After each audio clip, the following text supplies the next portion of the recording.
By the time the snow started to whisper, Emily Carter already knew the mountain was changing its mind. The radio on her shoulder crackled in and out, a thin lifeline to base camp below. Wind clawed at her hood, stole half of every syllable. Ranger, her German Shepherd canine, moved ahead of her on the line, nose low, tail cutting through the blowing white. Somewhere above Timber Falls, a 10-year-old boy named Danny Keller was out here too, swallowed by the storm that rolled in faster than any weather report had promised. "Ranger, search!" she shouted, her voice flattened by the wind. He didn't need the command. His whole body shifted into that focused, single-purpose gait she'd trusted 100 times before. Emily followed in his paw prints, each step sinking past her knees, thighs, until her quads burned and her lungs felt like they'd traded air for ice. If you're listening to this on Whispering Hearts, you already know we don't tell gentle stories just to help you fall asleep. We tell the ones that stay, the ones that make you think about the choices you made 10 years ago, or about the night you sat up doing life insurance paperwork after a funeral, hands shaking over the kitchen table. This is one of those stories.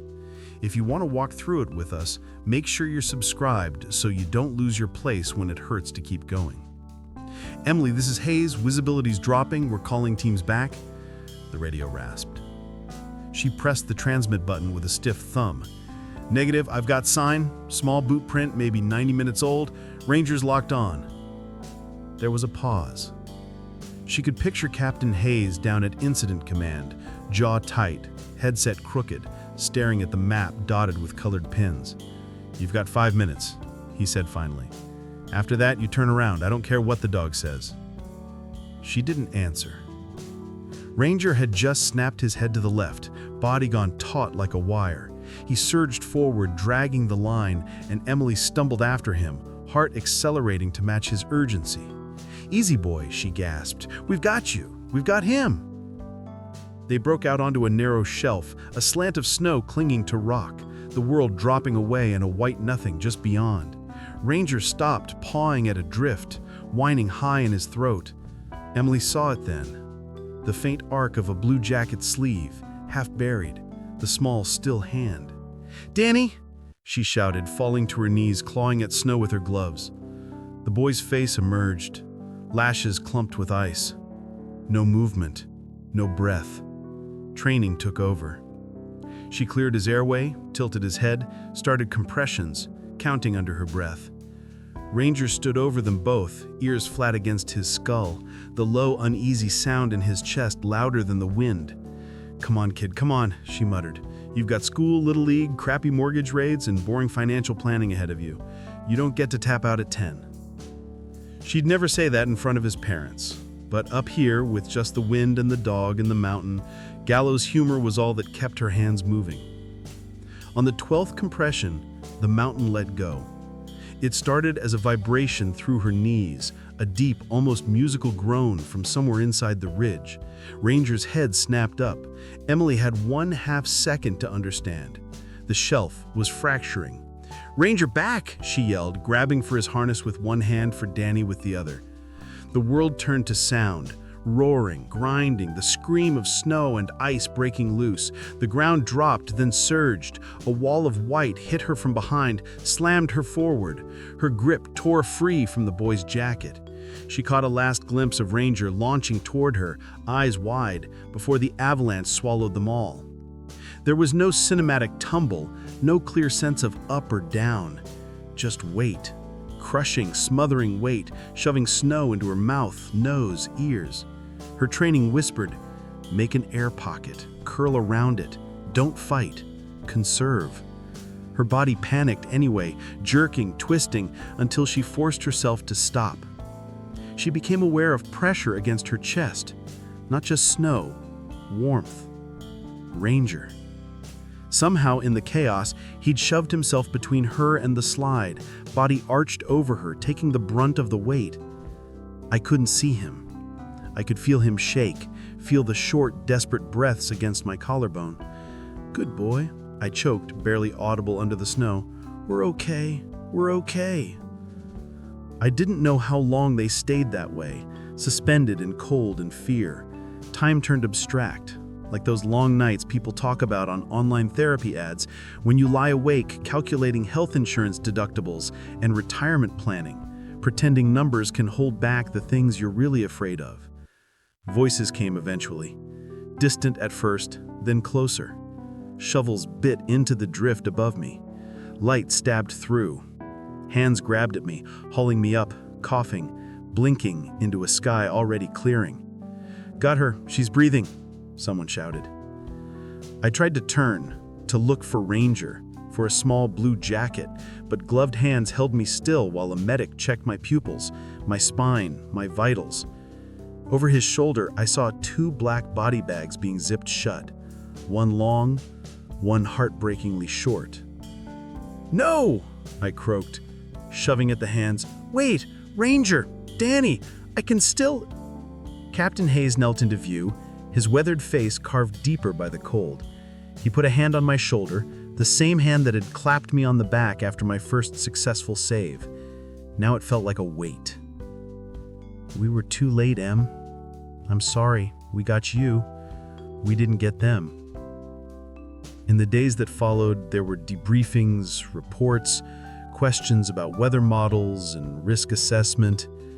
Someone mentioned incident insurance, benefits, sick leave, the way people do when they're trying to tuck horror into neat folders. I signed forms I didn't read, stared at lines that I couldn't see. But the only fact that mattered settled into my bones like the mountain's cold. I had led the search. I had argued to push on. I had promised a mother at the trailhead that we would bring her boy home. They brought him down in a bag instead. Ranger came down in one too. On the night of the memorial, Emily stood alone behind the station, the sounds of muffled condolences drifting through the wall. She pulled off her handler badge, the patch with Ranger's unit number, and closed her fingers around them until the metal bit her palm. "No more," she whispered into the dark. "No more dogs, no more kids, no more lives in my hands." It wasn't a decision, it was a sentence, and she aimed it squarely at herself. For 4 months after the avalanche, Emily Carter lived like someone had turned the volume down on the world. She moved through her days in the small mountain town of Brookridge, grocery shopping, sweeping her tiny porch, pretending to read the mail, without ever really inhabiting any of it. The local papers still mentioned the Keller Memorial sometimes, tucked between articles about mortgage rates, retirement planning, and how to pick the best life insurance for seniors, as if grief could be packaged between financial advice and seasonal recipes. People in town respected her space.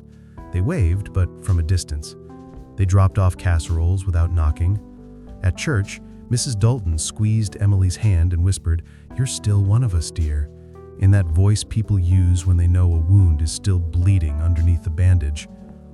Emily nodded through all of it. She didn't believe a word. After she left the search and rescue unit, she picked up part-time work as a clerk at Ridgeview Hardware, a place quiet enough to disappear inside. She stocked shelves, rang up customers, and politely declined every conversation about Ranger. Folks tried to avoid the topic, but dogs have a way of living in other people's memories, even when they're gone. One evening, as she locked up the store, the wind shifted in that particular way she used to recognize instantly on the mountain. Sharp, metallic, like the air was announcing trouble before the sky cut up. Old instincts twitched awake before she slammed the door on them. "Not my job anymore," she muttered, pulling her jacket tighter. Her little cabin sat at the end of Willow Bend Road where the forest pressed close. That night, as she walked the narrow path from the driveway to her porch, she heard it. A thin, wavering cry, almost swallowed by the trees. She froze, listening. For a moment, she thought she imagined it.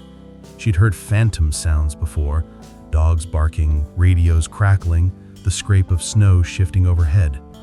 But then it came again, higher, sharper, young, a puppy. Emily turned slowly toward the tree line. The last light of dusk sifted between the pines, painting the clearing in lavender and shadow. Something moved just beyond the fallen log near her fence. Small shapes, quick, unsteady. She took one cautious step forward. 4 tiny heads lifted.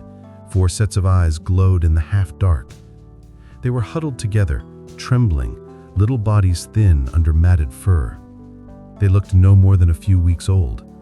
She scanned the forest, expecting a frantic mother dog, a wounded adult, anything that made sense. Nothing moved. Nothing answered their cries. "Where's your mama?" Emily whispered. The smallest pup gave a weak yelp, wobbling toward her on unsteady legs. The others followed, but not close enough to touch, watching her with that wary intelligence puppies rarely had. Emily's chest tightened. She didn't want this. Not the sound, not the need, not the reminder of warmed fur against her coat and a pair of trusting eyes waiting for orders. She wasn't anyone's handler anymore. She wasn't rescuing anything ever again. And yet, they were so cold, so thin, so lone. Her therapist, she'd only gone twice before quitting, had once said, "You can build a quiet life, Emily, but you can't outrun your instincts. They're written into you." At the time, she had waved it off like all the other lines from experts. But here, facing 4 fragile lives that wouldn't last the night without help, something inside her cracked open in the smallest, softest way. "Okay," she breathed, barely audible. "Just for tonight." She crouched and held out her hand. The boldest pup sniffed her fingers, then pressed its tiny head against her palm. The others crept closer, uncertain but hopeful. "Well," she murmured, scooping the smallest into her arms, "looks like I've got guests." The little creature nuzzled into her coat, its heart beat fast as a hummingbird. Emily felt that familiar ache swell in her chest, but it didn't hurt quite the same way as before. It was gentler, warmer, dangerous. She gathered the remaining 3 pups, carrying them against her body as she crossed the yard. Inside, she wrapped them in old towels, set bowls of water beside the wood stove, and watched them begin to drift into sleep. She stood over them for a long time, arms folded, bracing herself for the weight she swore she'd never carry again. "I'm not keeping you," she whispered. But even as she said it, she felt the first fracture in that sentence. She didn't see the shadow moving at the forest edge outside her window.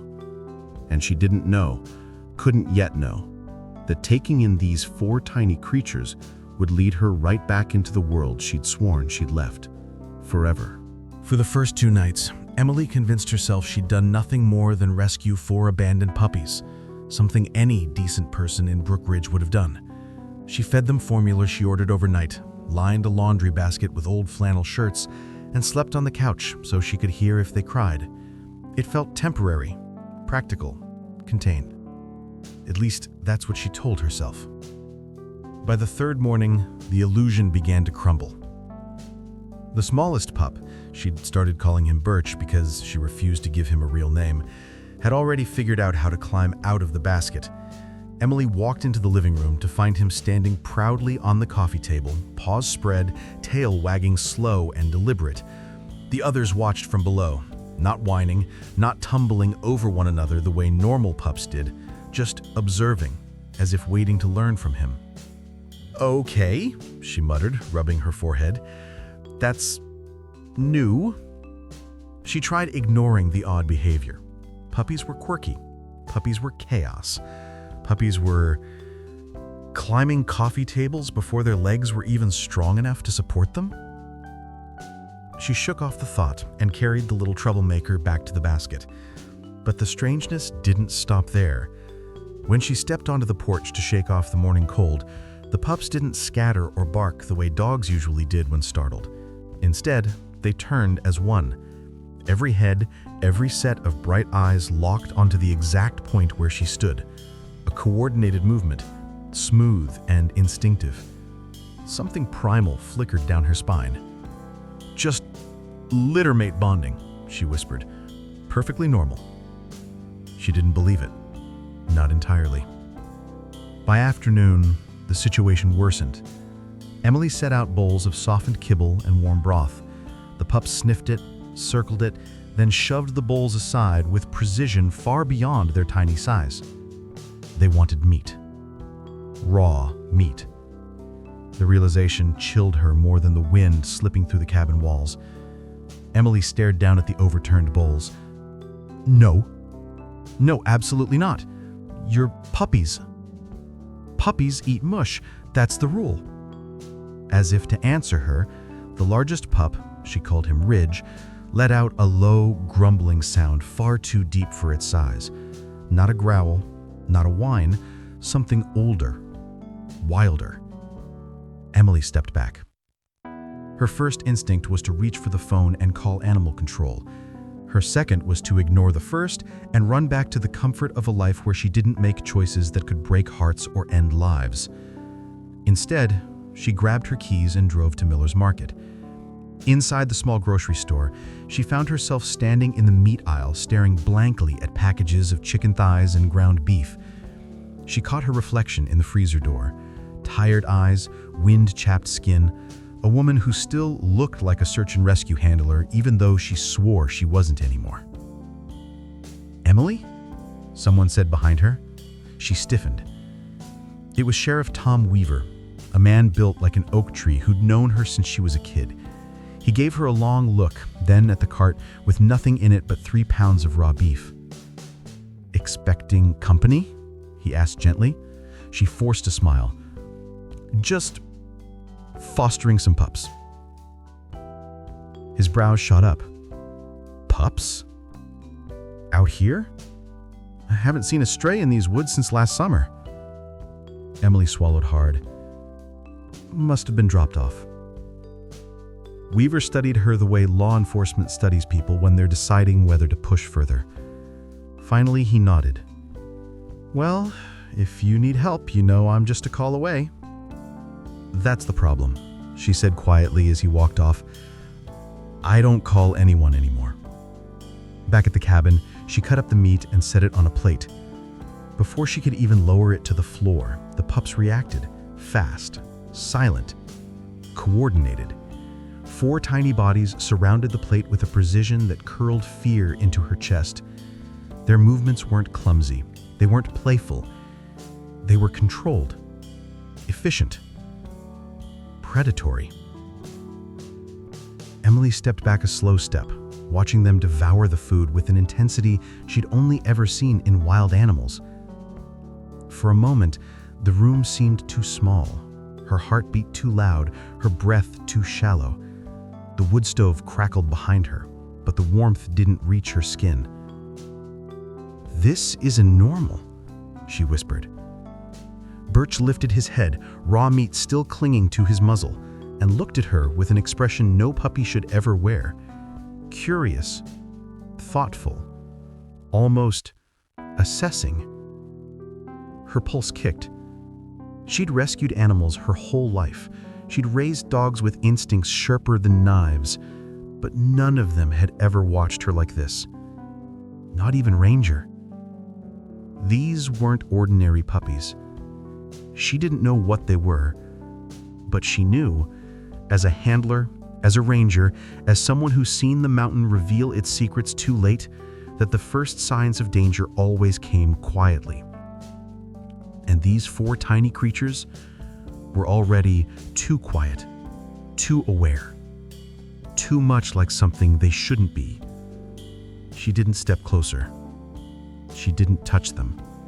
And for the first time since she'd carried them into her home, Emily Carter wondered if she had just made the biggest mistake of her life.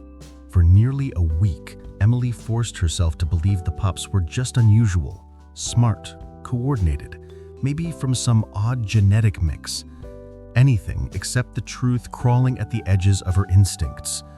She'd lived long enough in the mountains to know when nature was whispering warnings, but she pushed them down the same way she pushed down memories of Ranger and Danny, quietly, stubbornly, with the tired kind of denial. By the 7th morning, denial wasn't enough. It began with the trees. Emily stepped outside to collect firewood, mug of coffee warming her hands against the chill.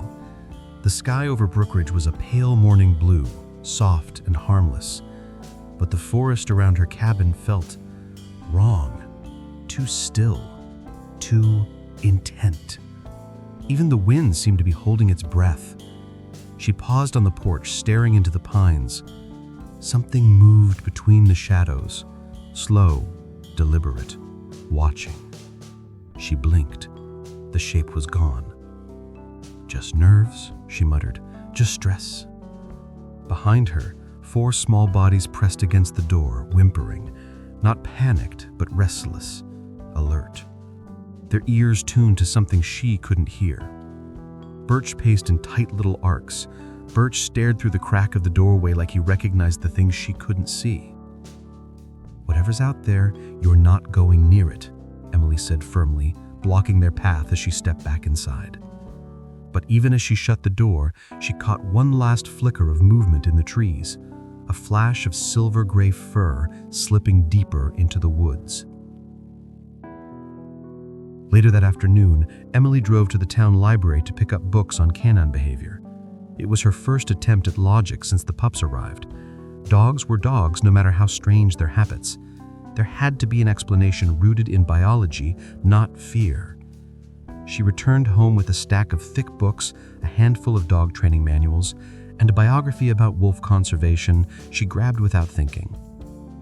Wolves. She hadn't meant to pick it up. She hadn't even looked at the cover until she was in line. The word gnawed at her as she drove up Willow Bend Road. At the cabin, she set the books on the table. Before she could sort through them, Birch climbed onto a chair, nudged his nose against the wolf book, and let out a soft sound, almost a chirp. Emily froze. "You don't get to pick the reading material," she whispered, attempting a joke. Birch didn't move. His bright yellow-brown eyes stayed fixed on the cover, unblinking. Something inside her chest tightened. She shoved the book under the others. By nightfall, the pups were restless. They paced the cabin, circling windows, sniffing at the baseboards, glancing toward the forest with growing agitation. Emily tried distracting them with toys she'd bought at Miller's Market, a rope, a rubber ball, even a puzzle feeder, but they ignored all of it. At 10:17 p.m., they all went still at once. 4 heads snapped toward the same window, 4 bodies tensed. Emily's heart stopped for a beat. "What is it?" She turned off the lamp. Darkness pooled around the cabin. She stepped carefully to the window and peered into the moonlit clearing. At first, she saw nothing. Then the forest blinked. 2 yellow eyes appeared between the trees, then 2 more, then 4. A low, grumbling growl rose from Birch's tiny throat. The other pups joined him, not barking, but vibrating with an ancient, instinctive tension. Emily's breath frosted the window as she whispered, "Wolves. Real ones." She reached slowly for her phone, hands trembling, intending to call Sheriff Weaver. But she never dialed. Because the wolves weren't acting like a hunting pack. They weren't stalking. They weren't advancing. They were waiting. Watching the cabin. Watching the pups. Emily backed away, pulse hammering. Why are they here? Why now? The pups seemed to know. Ridge pressed his body against her leg, trembling, not in fear, but anticipation. The others clustered beside him, staring at the window with an eerie calm. Emily's skin prickled. It made no sense. Wolves didn't gather at human homes. Wolves avoided people. Wolves didn't stare through windows like they were searching, recognizing. No, she refused to follow that thought. They were just strays she'd rescued, just puppies. Except puppies didn't move like shadows. Puppies didn't react to raw meat like a command. And puppies sure as hell didn't draw the attention of a wild wolf pack. Emily grabbed a flashlight and backed toward the stairs. Everyone stays inside tonight. That's non-negotiable. But the pups didn't follow. They stayed at the window. 4 small silhouettes facing the dark forest, mirroring the pack outside. Something ancient passed between them, silent and electric. Emily felt it even from across the room. And in that moment, standing in her quiet cabin, heart pounding in her throat, she knew the truth she'd been trying to outrun since the night she found them. She hadn't rescued puppies. She had invited something else into her home. Something wild. Something that belonged to the forest.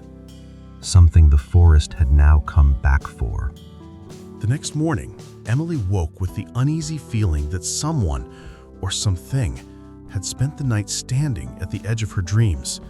She brewed coffee, trying to ignore the heaviness in her chest, but the pups were already pacing the cabin floor with a restlessness that made denial impossible. They weren't frightened by the wolves from the night before. If anything, they seemed drawn to them. Emily couldn't live with the questions clawing at her anymore.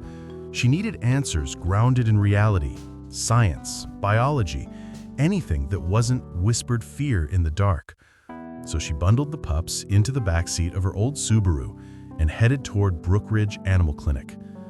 The pups didn't whine on the drive. They didn't tumble or bark or fight the way normal young dogs did. Instead, they sat huddled together, staring out the window as though memorizing every tree, every bend in the road. Their eyes followed deer, birds, the passing woods, all with that same eerie awareness. By the time she pulled into the clinic parking lot, her gut had twisted into a knot. Inside, the receptionist, Martha, looked up from her computer and smiled. "Morning, Emily. You brought the whole troop today." "Yeah," Emily said, forcing a smile. "Just routine checkups." Martha leaned over the counter to peek into the carrier. Her smile faltered. "Oh my, those aren't golden mixes, are they?" "That's what I'm hoping Dr. Harlow can tell me." Martha blinked, puzzled, but didn't ask further. Everyone in Brookridge knew better than to push Emily when her voice carried that flat, tired tone. A few minutes later, Dr. Benjamin Harlow stepped out from the back room with his usual warm, calming presence. His hair was grayer than last year, but his eyes still held that steady patience that always made puppies melt into puddles of trust. Not these puppies. When Emily set them onto the exam table, they didn't nuzzle his hand or lick his wrist or tremble with uncertainty. They stood beside one another, stiff-backed, silent, watching him with unsettling intensity. "Well," Dr. Harlow murmured, clearing his throat, "let's have a look at you four." He began with Birch. The pup didn't resist, but he didn't relax either. His muscles held a quiet tension, as if he understood the examination and was tolerating it rather than submitting to it. Dr. Harlow frowned. "His proportions are unusual for domestic breeds." Emily's stomach tightened. "Unusual how?" He pressed gently along Birch's spine, then checked his jawline. "His bone structure is more elongated. Look here. See the paws? They're broader than typical pups their age. Claws sharper too." Emily swallowed hard. "What does that mean?" He didn't answer immediately. He moved on to Ridge, then the 2 smaller pups. The longer he examined them, the deeper his frown carved into his features. "Emily, where did you find them?" "In the woods, behind my cabin. No mother around." He let out a slow breath. "They're not behaving like domestic pups either. No whining, no distress, no fear of strangers. And their teeth. Did you see these incisors?" She had. She'd been pretending she hadn't. Dr. Harlow stepped back and rubbed his jaw. "I don't want to alarm you, but I need to run a DNA test. Something about them is off." "Off how?" He lowered his voice, glancing toward the door. "Their features resemble Canis lupus more than Canis familiaris." Emily froze. "You're saying they're wolves?" "I'm saying," he replied carefully, "they might not be dogs." Her chest tightened, not with fear yet, but with the sudden weight of responsibility pressing down like the avalanche she still felt in her bones. "Ben, if they're wolves, what happens next?" He hesitated. "The law requires that I notify wildlife services." "No," the word burst out sharper than she intended. "They're babies. They're helpless. And wolves are not legal to keep." Emily felt her pulse throb in her ears. For a moment, she wasn't in the clinic. She was back on the mountain, snow collapsing beneath her, Ranger's breath against her collarbone, Danny's still face half buried in white. She couldn't lose these pups too. Not again. Dr. Harlow softened. "Emily, I won't do anything yet. Let me run the test first. We'll talk when the results come in." Relief rushed through her chest. "Thank you." As she bent to lift the pups back into the carrier, Birch nudged his nose against her wrist. Not affection, something closer to reassurance. A silent message. "We stay together." On the drive home, Emily kept glancing in the rearview mirror. The pups were calm again, pressed close in their tight little formation. But she didn't miss the way Birch's gaze flicked toward the trees, or the way Ridge seemed to scent the wind even inside the car, or the unmistakable truth that now sat between her and her quiet life. Whatever these pups were, they didn't just find her, they had been brought to her, and something in the forest wanted them back. The night after the vet visit settled over Brook Ridge like a heavy wool blanket, thick, quiet, and hiding more than it warmed. Emily tried distracting herself with chores, stacking firewood, washing the bowls, sorting through the scattered training manuals she'd picked up. But every corner of the cabin pulsed with tension. The pups felt it too. They paced more than usual. They circled the windows. They paused often, tilting their heads toward the forest as if listening to voices she couldn't hear. By sunset, Emily had accepted a truth she didn't want to say aloud. The wolves would come back. She double-checked every lock, closed every curtain, and set the carrier near the kitchen in case they needed to be contained quickly. But containing them felt like trying to cage the wind. Birch had already figured out how to operate the sliding latch. Ridge could climb like a creature twice his size. All four pups had instincts far older than their small bodies. And now she knew why. They weren't dogs. They weren't even hybrids. They were something the mountain had entrusted to her, whether she'd wanted them or not. By 9 p.m., the forest fell into an unnatural silence. No crickets, no owls, not even the far-off hum of cars from town.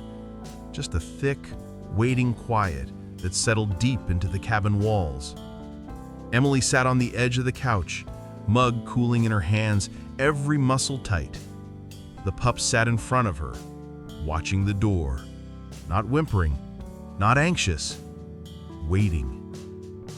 It started with a low, elongated howl threading through the trees, the kind that wasn't meant to terrify, but to summon. A call older than human history. It vibrated through the floorboards, through the glass, through her bones. Emily felt the pup stiffen. Birch answered with a tiny, trembling sound Laura had never heard from a puppy. It wasn't a bark. It wasn't a whine. It was the beginning of a howl. "Hey," Emily whispered, leaning forward, voice shaky. "Not tonight, sweetheart. You're staying with me." The pups didn't turn their heads. Another howl rose, closer this time, then another, then a chorus, layered and deep, weaving together like the fading notes of a storm. Emily flicked off every light except the tiny lamp by the stove. She moved to the window and gently pulled back a corner of the curtain. The clearing glowed silver under the moonlight, and 5 wolves stood at the tree line. Not prowling, not hunting, waiting. Their eyes glowed amber in the dark. Their bodies were still, their ears forward, their posture neither submissive nor aggressive. Recognition struck Emily like cold water. They weren't here for her. They were here for the pups. Her breath caught in her throat. "What do you want?" she whispered, knowing how ridiculous it sounded. One of the wolves, a large female with a scar across her muzzle, stepped forward. Not menacingly, almost irreverently. Her gaze wasn't trained on Emily at all. It was focused on Birch. And Birch stepped toward the door. "No, Birch, no." Emily blocked him instinctively.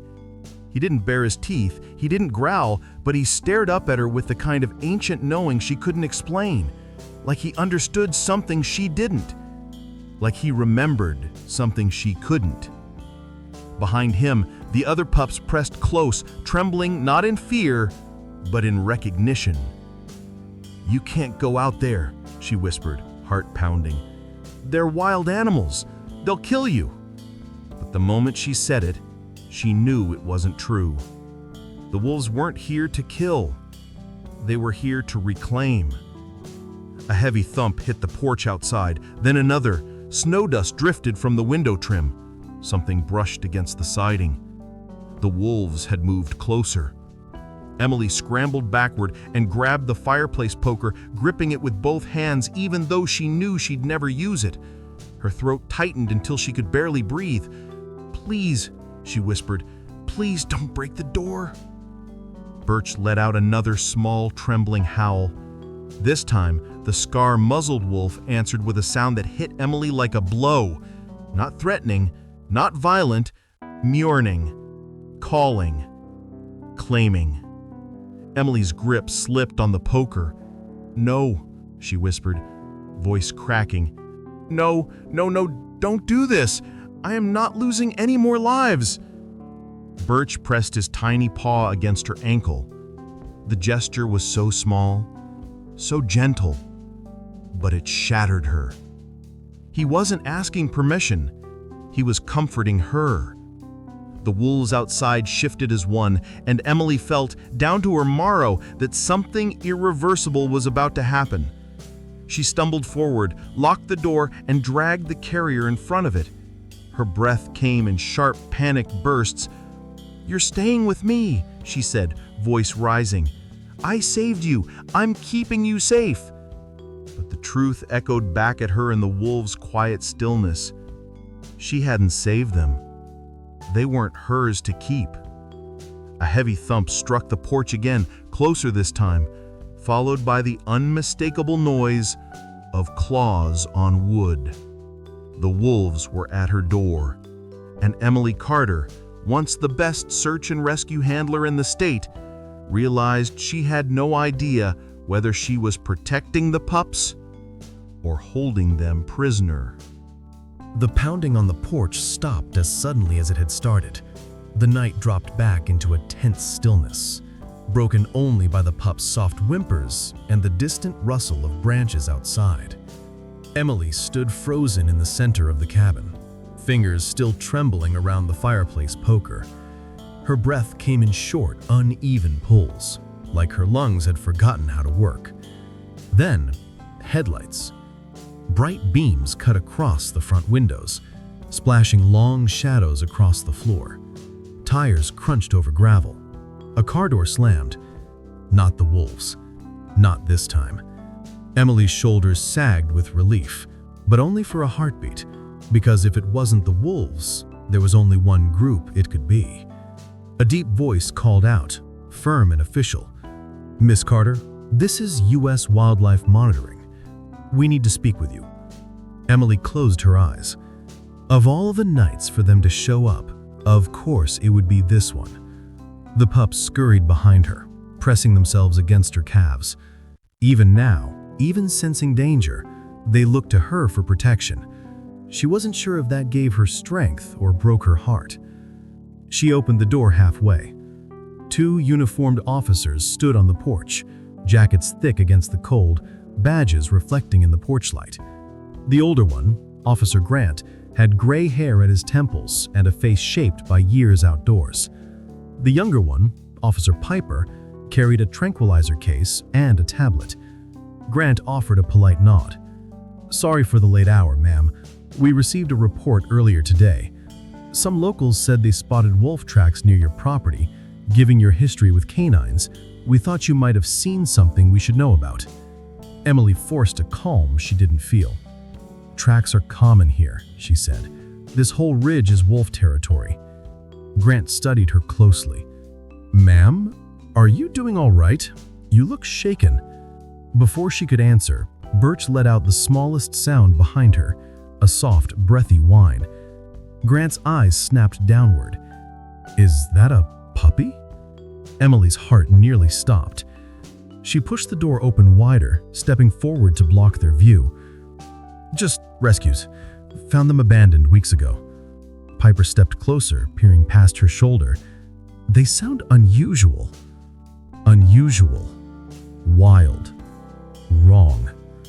All the words Emily feared drifted between the three of them. She tightened her grip on the door. It's late. They're tired. I'd rather not disturb them. Grant didn't push. Not yet. He glanced over her shoulder at the snowy yard, scanning the tree line. Did you hear anything tonight? Wolves can be especially active in winter. The memory of the pack's howls rippled down her spine. She swallowed. Just normal forest noise. Piper's gaze shifted toward the doorframe. There are fresh claw marks out here, she observed. Pretty high up. Not from a raccoon. Her pulse kicked hard. That's from earlier this week. I patched the siding, but it's old. Grant exchanged a look with Piper. Then he lowered his voice. Miss Carter, between us, people are concerned. You have a history with search and rescue animals. Some think you're keeping wildlife here. That's why we came at night, to avoid causing a stir. I'm not hiding anything, she said softly. At that exact moment, a howl cut through the darkness. Not from the forest, from the side of the cabin. So close the windows rattled. Grant's hand went to his tranquilizer gun. Piper's eyes widened. Emily's blood ran cold. That was a wolf, Piper whispered. Grant nodded slowly. And close, very close. Another howl answered, lower, deeper, resonating through the boards under their feet. The pack hadn't left. They were circling the cabin. The pups pressed against Emily's legs, trembling. Grant stepped forward. Miss Carter, we need to get inside. Wolves that comfortable near a home can be dangerous. No, Emily said quickly. They're not hostile. Piper frowned. How do you know? Because they came for the pups. Because they didn't touch me. Because I wasn't the one they wanted. But she couldn't say any of that. So she said the simplest truth she could manage. They're not here to hurt anyone. Grant lifted his flashlight, sweeping it across the dark yard. Yellow eyes glinted back from behind a cluster of pines.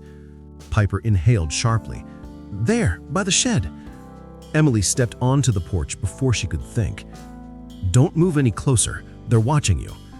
Grant held out a hand, motioning her back. Ma'am, please go inside. We can handle this. No, you can't. But the wind snatched her words away. The wolves stepped into the open, a silent line of shadow and moonlight. Their bodies were tense but not aggressive, their eyes fixed on the doorway behind Emily, on the pups.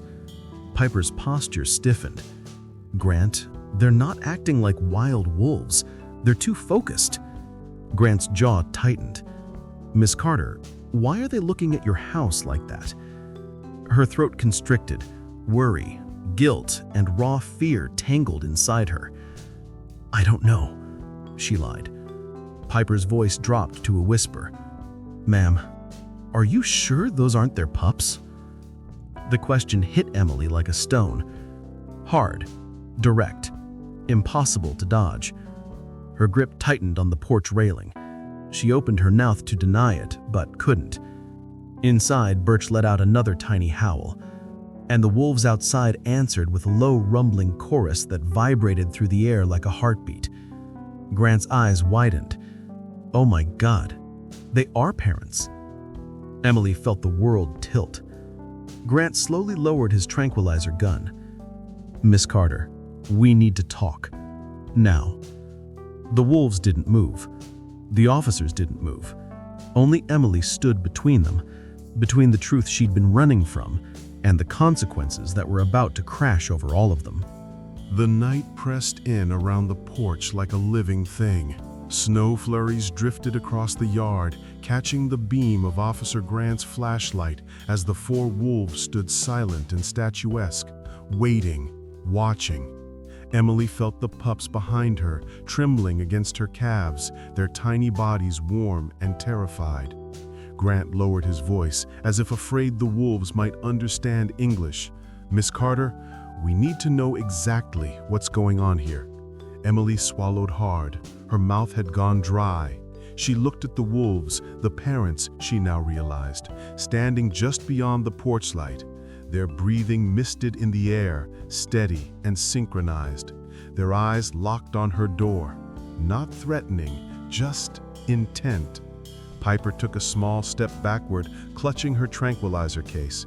"They're not acting like wild wolves, they're acting like family," Grant finished. Emily's heart twisted so sharply it almost felt like a physical pain. She crossed her arms, hugging her jacket closer. "I found the pups alone, freezing, abandoned." Grant studied her, eyes narrowing with a softness that somehow felt far more dangerous than suspicion. "You're not lying, but you're not telling everything either." A gust of wind rattled the cabin shutters. One of the wolves let out a low, uncertain chuff. The pups answered with a chorus of tiny cries. And everything snapped into place. Piper's voice trembled. "They came for them." Emily shook her head quickly, instinctively. No, I'm not giving them up. They won't survive out there. They're barely weaned, still dependent, still..." "Wolves are born wilderness ready. They don't stay helpless for long." "These four did," Emily shot back, almost defensively. "They were starving, cold, alone. They wouldn't have lasted the night." Grant's expression softened further. "And you saved them." Emily felt something tighten in her throat. Saved. The word hit with a weight she wasn't prepared for. She had saved them, just like she hadn't been able to save Ranger. The memory surged up, raw as an open wound. Snow collapsing in a roar, Ranger's body disappearing into white, her own screams drowned out by the storm. The helplessness, the failure. She forced it all back down. Not now. Piper exhaled slowly. "Miss Carter, wolves don't abandon pups, not unless something catastrophic happened. A predator, a human, disease. Something killed or separated the adults." "They're right there," Emily said, nodding toward the tree line. "Yes," Piper said softly, "but where have they been for 4 months?" That question settled into the cold air like dust. Emily had no answer. Grant stepped to the edge of the porch, lowering his flashlight beam toward the ground. Dark tracks crisscrossed the snow. Deep, wide, consistent. "They've been circling this place for a while," he murmured. Emily felt her breath catch. "Protecting," Piper added quietly. Emily blinked at her. "Protecting what?" Piper raised her eyebrow. "You." Those 3 letters sank deep into her chest. Piper continued, voice steady but gentle. "Wolves don't linger near humans unless they have a reason, and these 4, they're staying close to the pups and close to you. That suggests they've accepted this area, maybe even you, as part of their pack." Emily shook her head almost violently. "That's not possible." "It is," Grant said. "Rare, unheard of in the wild, but possible." The porch boards creaked behind her. Tiny paws shuffled anxiously. Birch let out a thin, trembling howl. The wolves outside answered instantly, rising, unhurried, a long, low note that seemed to vibrate in Emily's ribs. It felt like a conversation. A call and response, a mother tongue. Piper stepped to the side, staring between Emily and the pups. "Ma'am, you've unintentionally created a bond. Wolves imprint on caregivers under extreme circumstances. The parents may view you as a secondary protector. Emily's pulse hammered. "So what happens now?" she whispered. Grant sighed deeply, rubbing a hand over his face. "Well, legally, we're supposed to report this. Pups need to be relocated to a facility. Interaction between wild wolf packs and a private citizen is..." A sudden sharp sound cut him off. A branch snapped violently in the woods. All four wolves whipped their heads toward the noise. The pups behind Emily stiffened. Grant reached for his tranquilizer gun. Emily grabbed his wrist. Piper lifted the flashlight. For a moment, the forest went dead silent. Then, another crack. Closer. Heavier. Deliberate. Something far larger than a wolf moved just beyond the tree line. Grant's voice dropped to a whisper. "What the hell is that?" Piper swallowed. "Your guess is as good as mine." The wolves braced themselves, ears forward, bodies lowered, muscles coiled. Emily suddenly understood. "It's not the wolves that came tonight," she breathed. "It's something else." The shadow shifted again. A deep, throaty huff echoed across the snow. Grant lifted his gun. "Bear?" "No," Emily said. "Not the right sound." Piper tightened her grip on the flashlight. "Cougar?" Emily shook her head. Whatever was out there was big, slow, determined, and it was stalking closer. The wolves stepped forward in unison, forming a line between the threat and the porch. Grant's whispering, "They're defending you." She barely heard him because the thing in the trees took another step. Closer, closer, closer, and the pups whimpered behind her like they sensed the end of the world coming at it. Emily squared her shoulders, breath steadying. Whatever this was, whatever waited in the dark, she wasn't letting them near them. Not her pups, not her wolves, not tonight. "Get behind me," she said. Grant blinked. "Ma'am, what?" "Get behind me," she repeated louder now, voice firm enough to cut through the winter wind. The forest exhaled a long, guttural growl. Emily stepped forward, and the wolves stepped with her. The growl rolled through the woods like distant thunder. It was deeper than anything Emily had ever heard in these mountains. Low, deliberate, territorial. Even Grant and Piper froze, their breath catching as the darkness seemed to shift and swell between the trees. Snow drifted silently from the branches, each flake glowing faintly in the porch light. But beneath the beauty of the night was a tension so sharp it felt like a held blade. The wolves stood rigid now, muscles trembling with alertness. Emily could see every breath that rose from their bodies, clouds of steam drifting upward like smoke from a fire. She stepped off the porch, boots crunching through the thin layer of snow. The cold bit into her cheeks, but she barely felt it. She felt only instinct, ancient, primal, the kind that lived in bone and blood. Protect the young. Stand firm. Grant whispered fiercely, "Miss Carter, what are you doing? Stay back." But Emily continued forward, stopping only when she reached the side of the porch. The wolves parted slightly, creating space for her while keeping their formation intact. A strange understanding passed between them, something silent yet powerful. Grant stared, astonished, but Emily didn't turn around. Another growl echoed, this one closer. Branches snapped under heavy weight. Piper lifted her flashlight, but her hands shook. The beam cut through the dark, landing between the dense pines at the edge of the yard. That's when Emily saw the eyes. Orange, wide-set, unblinking. They hovered just above the height of a grown man. Piper's voice cracked. "That's no cougar." Grant gripped his tranquilizer gun tighter. "Grizzly? These parts don't normally see." "No," Emily murmured. "Not a bear." The creature stepped forward at last. Snow-laden branches brushed aside.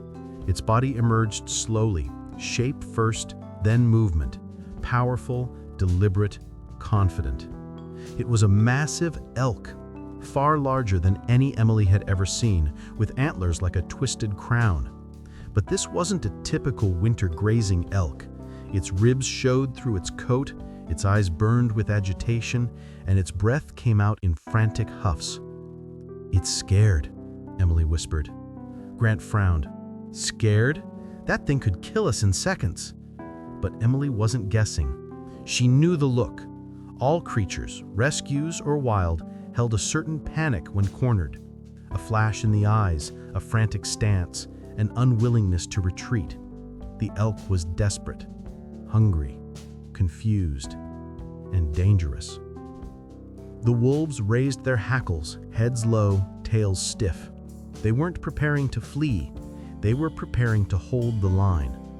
Emily stepped between them instinctively, even though she knew it made no logical sense. Maybe it wasn't logic guiding her anymore. Maybe it was the strange tether that had formed between her and these wolves, something no science book could explain. The elk stomped one hoof against the snow, sending a warning thud across the yard. Piper gasped softly. "It's going to charge." Emily raised her voice, calm but steady. "Not yet. It's figuring us out. Give it space." But the elk didn't want space. It wanted dominance. With a violent snort, it bowed its head, antlers slicing downward. The wolves tensed, and one of them, a large gray male, stepped forward with a deep growl, baring his teeth. Emily's heart hammered painfully, but she lifted a hand. "Wait," she whispered to the wolves, even though she had no reason to believe they understood. But they did. The pack looked at her, really looked, and paused, muscles coiled tight. Grant hissed fiercely, "Emily, get down! Get behind us!" Instead, she took one slow step forward. The elk charged. The world erupted. Snow flew beneath its pounding hooves. Its massive body thundered across the yard like a locomotive barreling off the rails. Emily felt the ground tremble. Grant shouted, Piper screamed, but Emily stood frozen, unable to move, watching the antlers cut through the air like giant blades. Just as the elk reached her, the wolves lunged. 4 blurs of gray and white shot forward, intercepting the beast before it could reach the porch. A snarl ripped through the night, followed by the heavy crash of bodies colliding. The elk stumbled sideways, dragged off balance by their combined force. Its antlers struck a tree trunk with a violent crack, spraying bark through the air. "Emily, get back!" Grant yelled. But she didn't move. Her body wouldn't respond, whether from fear or instinct, she didn't know. The wolves circled the elk, snapping and dodging, keeping it away from the porch. They weren't trying to kill it. They were trying to drive it off. Protecting. The elk stomped one hoof wildly against the snow, forcing 2 wolves to leap back. Another moment, and one of them, a smaller female, would have been gored. Something snapped in Emily. She grabbed the iron fireplace poker still lying near the porch steps and rushed forward despite Grant's protests. Her boots slid in the snow, but she forced herself towards the chaos. She swung the poker hard, striking the elk across its flank, just enough to distract it, not enough to injure it permanently. The elk turned towards her with a furious bellow.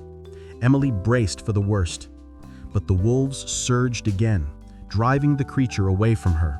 It stumbled, backpedaled, and then broke into a full retreat, crashing through the trees until the night swallowed it whole. Silence fell. The wolves stood heaving in the yard, sides rising and falling, breath steaming heavily in the cold air. Emily's hands trembled so violently she nearly dropped the poker. Grant and Piper ran to her side, grabbing her arms. "Are you insane?" Grant barked, with voice cracking with panic. "You could have been killed." Emily stared at the wolves, her wolves, and felt something shift inside her. Not fear, not relief, recognition. "They were protecting me," she whispered. Grant looked from her to the wolves, then back. "No," he decided. "They were defending their territory." But Emily knew better. because when the wolves finally turned to her, their eyes weren't wild. They were steady, focused, connected, as if checking to make sure she was still standing.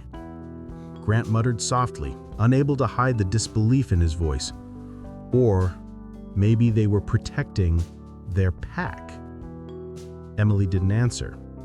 She wasn't sure she could. Not yet. Not while the truth, whatever it was, kept shifting under her feet like ice over deep water.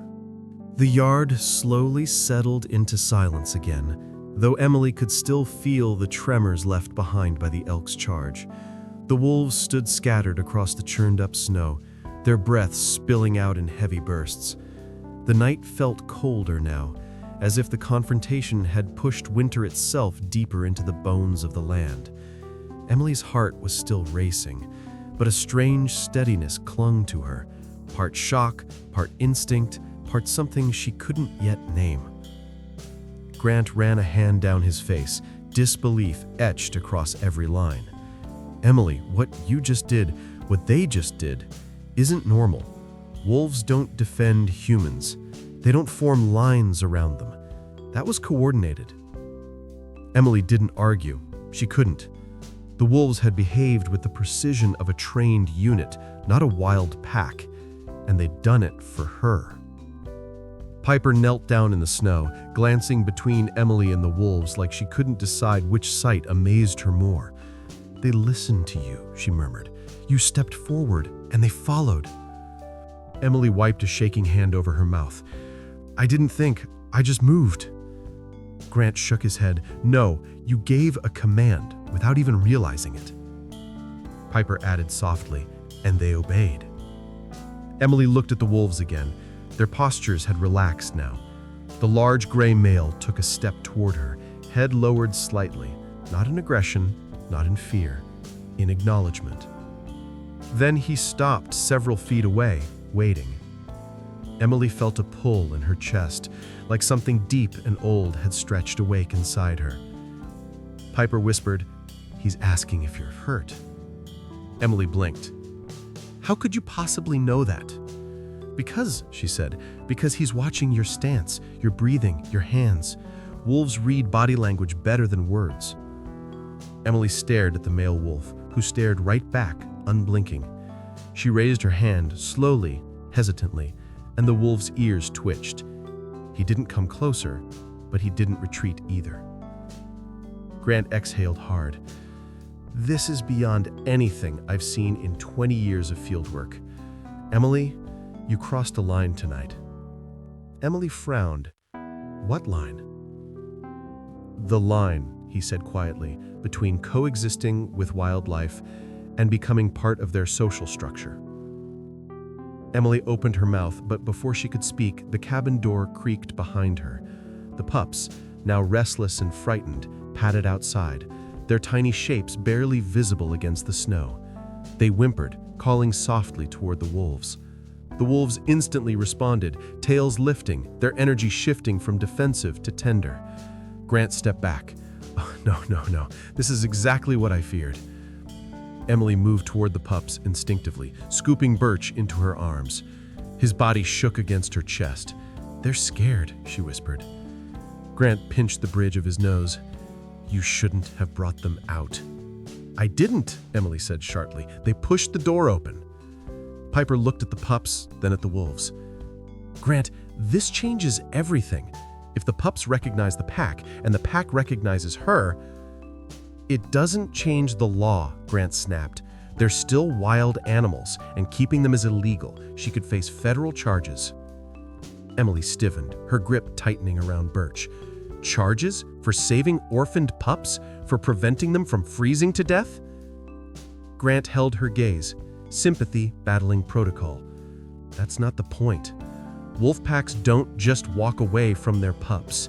If they've imprinted on you, they may never reconnect fully. And if a pack feels split, some members bonded to humans, others to the wild, behaviors can turn unpredictable, territorial, dangerous." Piper stepped forward gently. "Grant, she didn't cause this. Circumstances did." But Grant wasn't looking at Piper anymore. He was staring at the pups clustered around Emily's boots, specifically at their fur. At this age, they should have grown out of that silver mottling. That's usually a trait seen in high-content wolf hybrids or full wolves, but they look nearly pure. Emily felt a cold wave wash through her. Meaning? She asked. Grant turned slowly to her. Meaning these pups aren't just wolves. They're from a genetically strong, highly cohesive pack. A pack that would never abandon them unless something catastrophic fractured the group. Emily's heart hammered. So what happened to them? Grant hesitated, then said the one answer Emily didn't want to hear. Poachers. A sick heaviness settled in her stomach. Piper looked stricken. If a poaching team hit part of the pack, the remaining adults might have lost the pups in the chaos. It's not abandonment, it's trauma. Emily felt Birch nuzzle her arm, unaware of the brutal truth unfolding around them. Grant continued softly, and if poachers are working these woods again, that elk wasn't acting strange because of winter starvation. It was frightened. That's why it approached human structures. Something pushed it out of its territory. Emily slowly turned toward the dark tree line. Something, she repeated. Grant nodded grimly. Poachers don't stop at wolves. Emily hugged Birch closer. So now the pups have two threats: losing their pack and the people who destroyed it. Grant looked at her sharply. Emily, you are not responsible for— Yes, I am, she said, her voice low but steady, because they found me, because I took them in, and because I'm the only one standing between them and the danger that started all of this. Piper exchanged a worried glance with Grant. Emily, what are you planning? Emily stepped forward, the wolves silently parting to let her through. I'm going to protect them, she said simply. Grant shook his head. Emily, no, listen to me. If poachers are here, then tonight wasn't just a fluke. Something drove that elk straight into our yard. Something forced these wolves to circle my cabin. Something is hunting in these woods, and it's not the wildlife. Piper swallowed. You think they're coming back? Emily nodded slowly. I think they never left. The wolves gathered around her, quiet, alert, united. Grant stared at the scene, his voice barely above a whisper. Dear God, you've become their anchor. Emily didn't deny it. Instead, she looked into the darkness, heart pounding, but steady, because she finally understood what the wolves had been trying to tell her for weeks. Through their presence, their watchfulness, their warnings. The danger wasn't them. It was coming for them. And now, it was coming for her too. The wind shifted across the ridge, carrying with it the sharp bite of pine, ice, and something else. Something metallic in the air that made the wolves stiffen all at once. Emily had felt it too, though she didn't want to admit it. The forest wasn't settling back into its natural rhythm after the elk incident. It was holding its breath. The silence wasn't peaceful, it was watchful. Grant and Piper moved closer to her as the wolves formed a loose semicircle around the porch. The pups pressed against Emily's boots, their small bodies trembling with exhaustion and fear. Birch pawed at her pant leg, whimpering softly, seeking reassurance. Emily picked him up, nuzzling his tiny head. I've got you, she whispered. I'm right here. Grant exhaled sharply. We can't stay exposed like this. Something spooked every creature on this ridge. That elk didn't run toward your cabin by coincidence. Piper scanned the tree line, gripping her flashlight like a lifeline. Grant's right, animals don't abandon territory unless something's destabilizing the area. Emily didn't look away from the forest. Poachers. Grant hesitated. We don't know that. Yes, she said firmly, we do. The wolves' ears twitched in unison, their bodies angled slightly, pointing toward the narrow slope that led down into the gulch behind Emily's property. The ridge fell away there, dense with underbrush and shaded year-round. It was the perfect place for someone to hide, or watch, or stalk. Emily wrapped her free arm around herself, murmured, "They've been there before. I've seen tracks this winter, boot prints, someone surveying the ridge." Piper's eyes widened. "Why didn't you report it?" Emily shook her head. "I thought it was just hikers, hunters passing through." Grant muttered, "No licensed hunters would be up here at night, not in this district, not with those trails blocked by the last storm." The wolves suddenly raised their heads, noses pointed to the wind. A low rumble traveled through their bodies, unified and tense. Emily felt the air shift, like the forest itself was warning her. Then she saw it. A faint flicker of light in the gulch. Not fire, not an animal's eyes. A lantern. Someone was moving through the trees. Emily's heart slammed against her ribs. She stepped forward, gripping the porch railing. "They're here!" Grant grabbed her arm. "Emily, don't go near that." She shook him off. "We can't pretend it's nothing. If they're tracking the wolves, if they've been trying to finish what they started months ago." Piper's voice cracked. "Then they'll be armed." Emily looked down at the pups, then at the wolves standing tall in the snow. Every instinct she had, every memory of Ranger, every regret, every fear, coiled into something fierce inside her. "I've saved them, and they've survived because I found them. I'm not letting anyone take them." Grant stepped between her and the porch steps. "Emily, I'm not letting you walk into that." Emily stared at him, her voice suddenly steady. "Then don't stop me. Help me." Grant froze. Piper looked stunned. And then, from the woods, a sharp crack split the night. Not a branch, a rifle. The wolves dropped instantly into defensive postures, hackles rising like spines along their backs. Emily felt the pup scramble behind her legs in blind terror. Her breath hitched. Grant swore under his breath. That was close, too close. Another crack echoed, followed by the unmistakable echo of something metallic hitting rock. Piper stepped backwards. "They're trying to flush the pack out." Emily's stomach turned. "They know the wolves are here. They've been tracking them all along." And then the wolves did something Emily had never seen before. They split. Two broke left, melting into the shadows near the ridge. One moved straight toward the gulch, silent as snowfall. The largest male stayed behind, positioning himself between Emily and the forest, a living shield. Grant stared in disbelief. That's a coordinated response. They're running a defensive pattern. Emily felt goosebumps rise along her arms. They've been preparing for this. Piper swallowed. "Grant, what do we do?" Grant looked at Emily. Emily looked at the woods, and the woods answered. A shout echoed from the gulch, human, sharp, panicked. Then another rifle shot. Closer, wild, uncontrolled. Emily felt everything inside her snap into clarity. We go after them. We don't let the wolves face this alone. "Grant, Emily," she said. Emily was firm. "They protected me. And they defended this cabin. They even risked themselves to drive that elk away. This time I'm standing with them." The largest wolf raised his head as if he understood, giving a low, resonant sound that rippled through the night air. An invitation or acknowledgement. Grant stared at the animal, then at Emily, and something in his expression changed. This is insane, completely insane.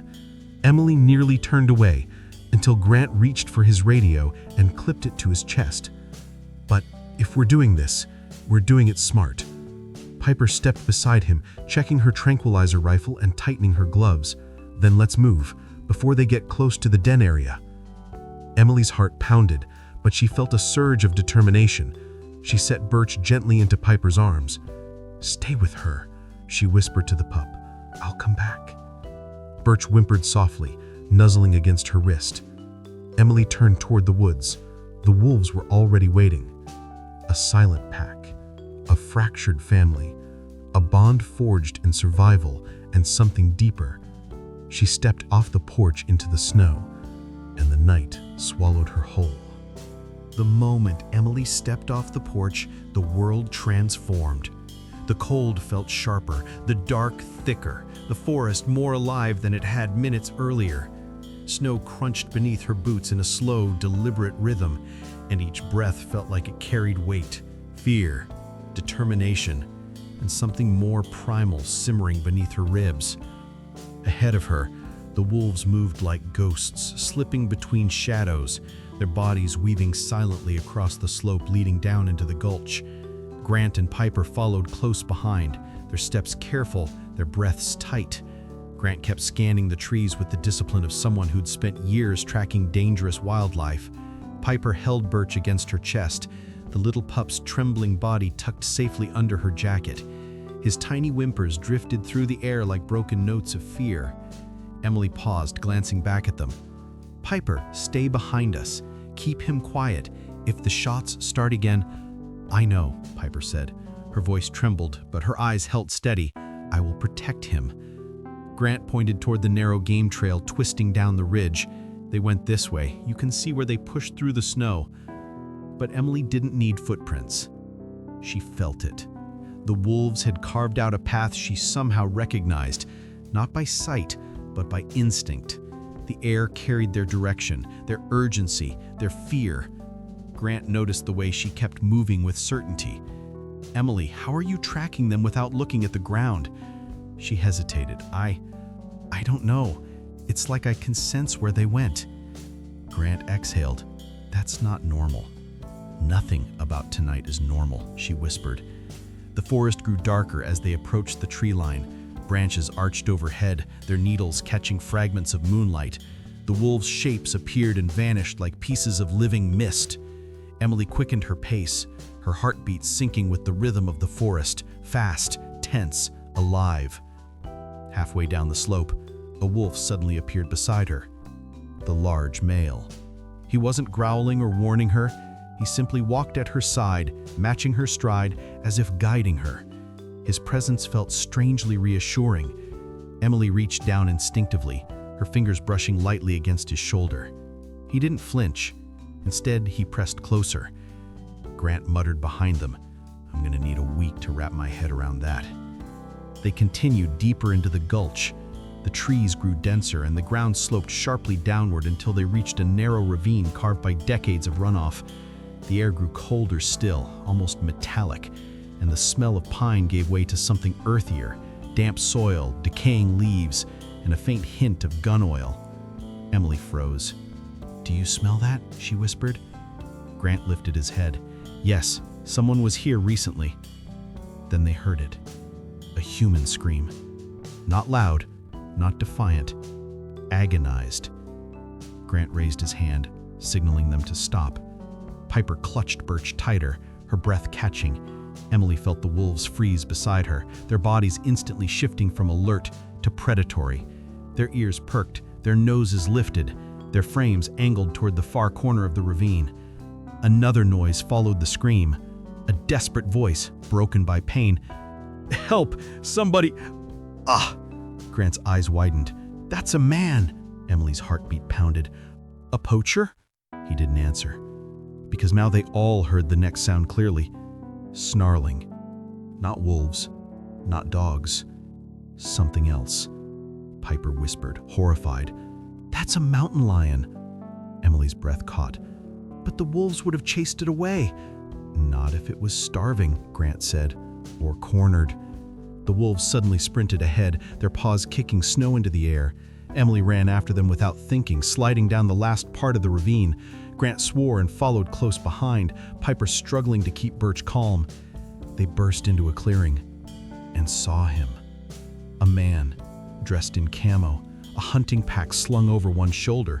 His foot was bleeding badly where the mountain lion had torn into it. Blood stained the snow, reflecting the moonlight in a sickening shimmer. The lion crouched only a few feet away, muscles taut, eyes wild. It was starving, desperate, driven mad by hunger and the scent of the man's injury. The wolves fanned out immediately, forming a defensive arc. but not around the man, around Emily. Grant raced his tranquilizer gun. "I've got one shot. If I miss—" Emily shook her head. "Don't fire unless you have to." The man gasped, clutching his leg. "Help me, please. Please don't let that thing—" His words dissolved in a scream as the mountain lion prepared to lunge. Before Emily could think, she stepped forward. The wolves moved instantly with her, 3 of them lowering their heads, snarling, their bodies rigid with warning. The mountain lion hesitated, startled by the sudden display. Emily raised her voice, calm but firm, like she was speaking to a wounded rescue dog. "Back down," she said. "You don't want this fight. Not tonight." The lion growled, ears flattening.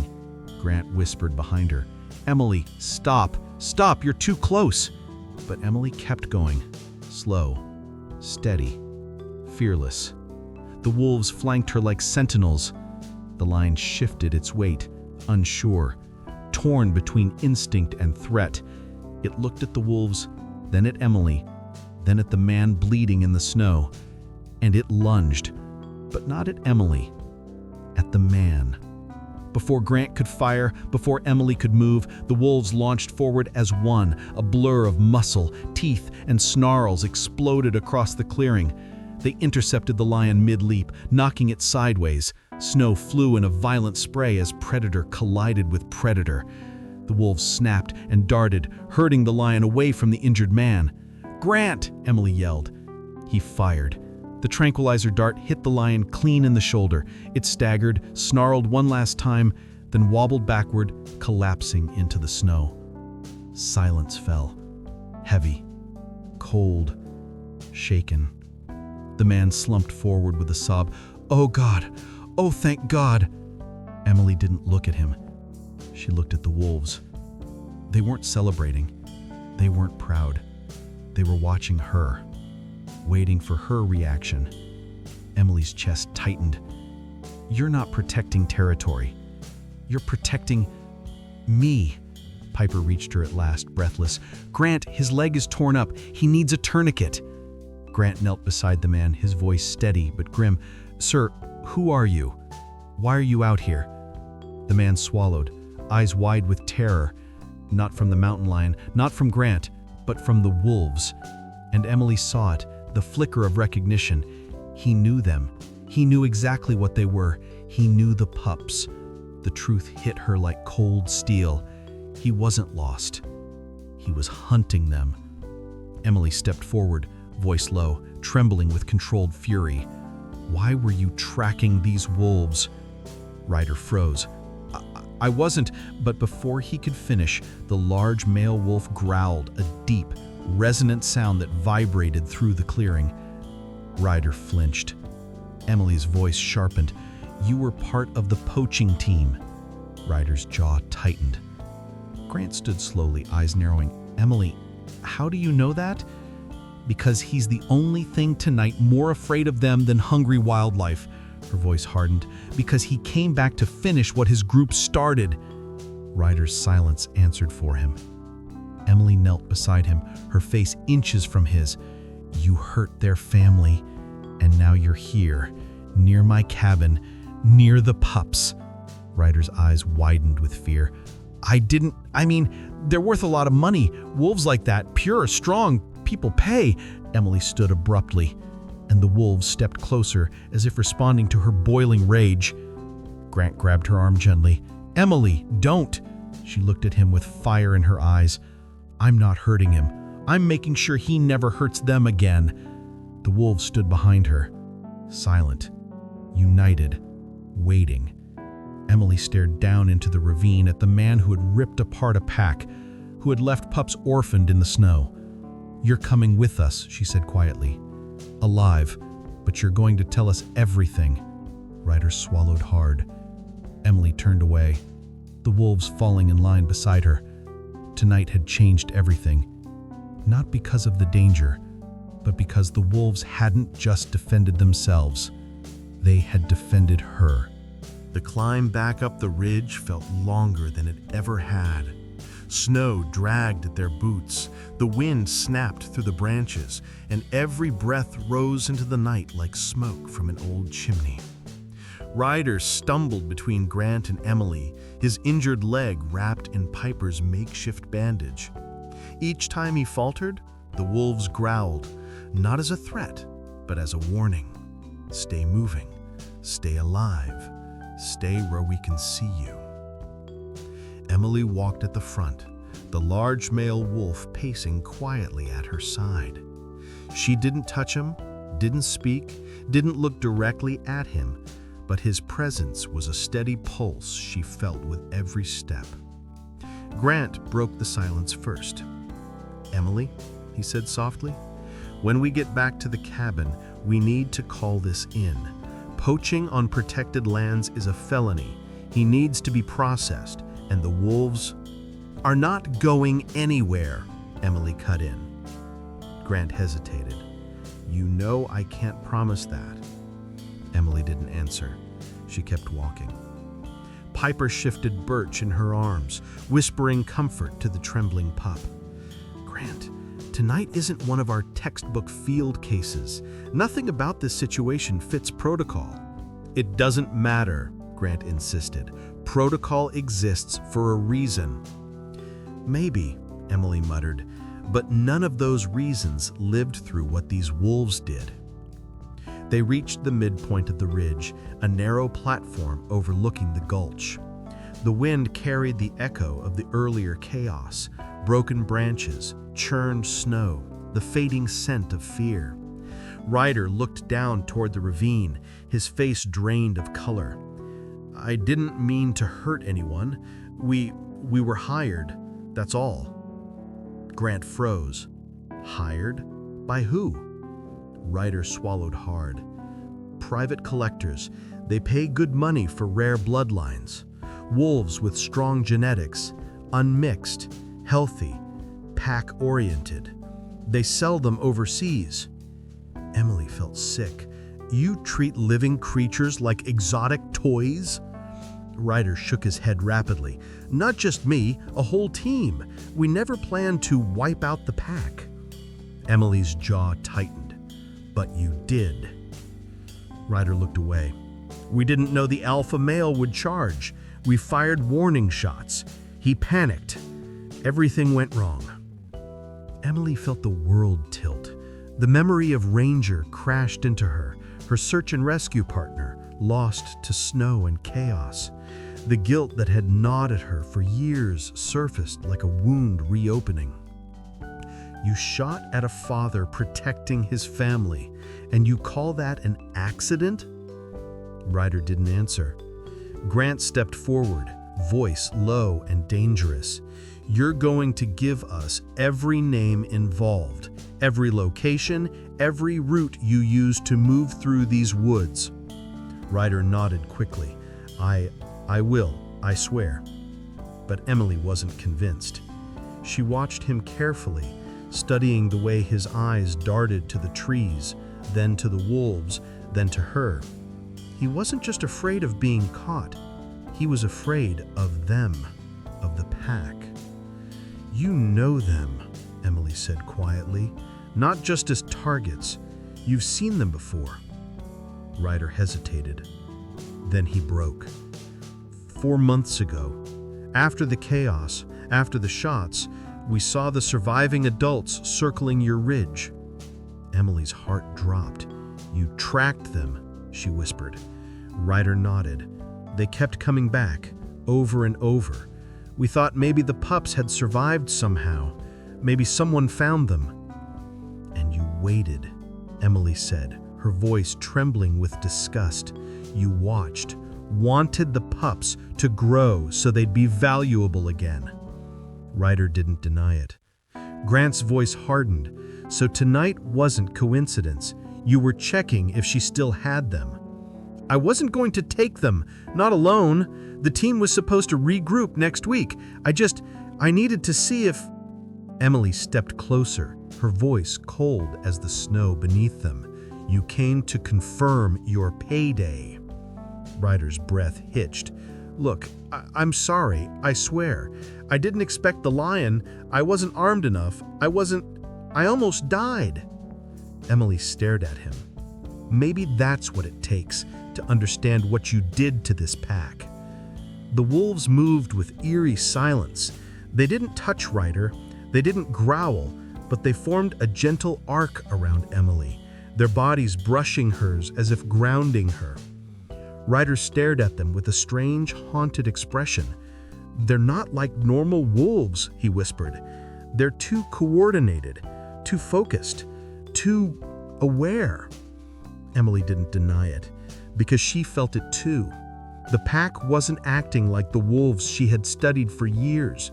They were more precise, more bonded, more emotionally attuned. Their actions tonight weren't instinct, they were strategy. Piper shivered. "Emily, why do they stay so close to you?" Emily looked down at the large male wolf who had lifted his head to check her expression, as if sensing her unease. "I don't know," she said softly. But she did. Somewhere, deep inside, she knew exactly why. Before anyone could speak again, a loud crack echoed through the forest. A branch breaking, not from an animal, from weight, human weight. Immediately, Grant raised his tranquilizer rifle. Piper froze mid-step. Ryder pressed himself against a tree, breath hitching. Emily stared into the darkness, hearing the wolves move silently on either side of her. "They're not alone," she whispered. Grant scanned the tree line.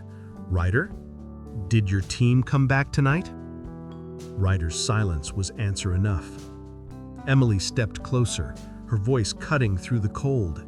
"Were they following you?" Ryder swallowed hard. "They said if I didn't bring back information, they'd come finish the job themselves." Emily felt the wolves tense beside her. The forest no longer felt empty. Something or someone was watching them. Grant took a slow breath. "Emily, we need to get everyone back to your cabin, now." Emily nodded, but just as they turned toward the trail, a voice drifted through the trees, smooth, cold, almost amused. "Going somewhere?" Ryder went pale. Piper clutched Birch. Grant raised his rifle. Emily froze, and the wolves stepped between her and the darkness. Not just protectors, not just companions, a pack. Her pack. The voice came again, now closer. "You've caused us quite a bit of trouble, Ms. Carter." Emily's pulse slammed in her ears. She knew, without seeing him, this wasn't just a poacher. This was the one who led them, and he had come to finish what Ryder couldn't. The forest turned still, so still it felt as if the snow itself had paused mid-fall. Emily didn't move. Piper didn't breathe. Grant tightened his grip on the tranquilizer rifle until his knuckles turned white. Ryder sank lower against the tree, trembling like a man who knew exactly who was coming. The wolves sensed it first. Shadow's ears snapped forward. Rune lowered his body into a guarded crouch. Ash stepped closer to Emily's side, lips twitching with a quiet rumble, and little Birch shuffled behind her legs, peeking out with wide amber eyes. Then the man stepped from between two towering ponderosa pines. He wore a heavy parka, clean and dark, the expensive kind that didn't belong in small-town Montana. Night vision goggles hung around his neck, a compact, high-grade rifle slung carelessly over his shoulder. Everything about him said professional, not desperate, not a backwoods hunter. This was someone used to being in charge. "Evening," he said, as though greeting old friends. "Quite a night for a hike." Grant raised his rifle. "Identify yourself." The man smiled. "Names don't matter. Nature seems to have introduced us anyway." Emily stepped slightly in front of Birch before she could stop herself. The man's gaze caught the movement, lingering, calculating. "So, you're the woman who ended up with our pups?" "They're not yours," Emily answered. He chuckled softly. Everything rare belongs to someone, and these 4 are the rarest find in this region in 30 years. Exceptional genetics, perfect pack discipline, strong instincts, priceless. His eyes shifted to the wolves. But you already know that, don't you? Ash growled, a deep commanding vibration. The man's smile faded, just a little. Piper finally spoke, voice shaking. "We're heading back to the cabin. You need to leave." "I'm afraid I can't," he answered. "I have a job to finish. Those pups were supposed to be collected months ago, before the confusion." Emily's jaw tightened. "You mean before you killed their parents?" The man tilted his head, pretending to think. Nature is messy. Accidents happen. Grant stepped forward. "You're on federal land, you're armed, and you're interfering with a wildlife investigation. Walk away while you still can." The man's gaze flicked to Grant's tranquilizer rifle. He didn't seem concerned. "You tranquilize deer, Agent Walker. I've hunted predators in 4 countries. Do you really believe you'll fire before I do?" The air tightened around them, brittle and electric. Then, from somewhere to their left, another pair of boots crunched in the snow. Piper's breath hitched. "There's more of them." Emily felt her chest tighten. "How many? 2? 3? A full team?" Shadows moved between the trees, but the wolves didn't flinch. They didn't turn toward the newcomers. They stayed facing the leader, focused, unwavering. Emily realized they weren't reacting to the men. They were reacting to her. Her fear, her tension, her heartbeat. The leader noticed too. "Interesting bond you've formed," he murmured. "Even adult wolves rarely synchronize behavior with humans, but these 4, they treat you like blood." Emily swallowed, her voice low. "Because I saved them, and I'm here to take them." Ryder unexpectedly lurched forward. No, you said we'd regroup next week. You said tonight wasn't—" The leader didn't even look at him. He raised a gloved hand. A single shot cracked through the night, muted, controlled. Ryder cried out and dropped to his knees, grasping his upper arm where the bullet grazed him. Not lethal, not meant to be, just punishment. Piper screamed. Grant moved toward them, but the man raised his rifle slightly, a casual suggestion of violence. "Stay where you are," the leader said. "I only need the wolves, nothing more." Emily stepped between him and the pack. "You're not touching them." He admired your courage, truly, but admiration doesn't change the outcome. Then he whistled, sharp, piercing. The wolves reacted instantly, not in fear, in formation. Shadow lunged first, a blur of black fur against white snow. Rune followed in perfect harmony, angling left. Ash and Birch flanked right, their movements silent as breath. The leader tried to raise his rifle, but he was too slow. Grant shouted, "Emily, down!" Emily dropped just as Rune collided with the man's arm, knocking the rifle sideways. The shot fired wild into the treetops. Shadow slammed into the man's legs, forcing him backward onto the snow. Birch darted behind him, barking sharp warnings, while Ash leapt onto his chest, pinning him with a snarl so primal it vibrated through the ground. The second set of footsteps stopped abruptly.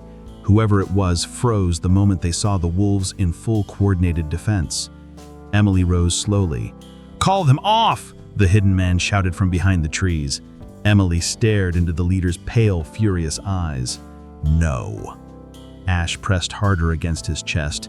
Shadow's teeth hovered inches from the man's throat, not touching, just promising. The leader swallowed. "They're wild animals." Emily shook her head. "They're my family." Grant moved fast, securing the leader's rifle and pulling his hands behind his back. Piper attended Ryder's wound while the wolves held their defensive arc. Grant's voice cut through the cold. "Federal custody, multiple charges, and your little trafficking operation, it ends tonight." The leader gave Emily one long, unreadable look.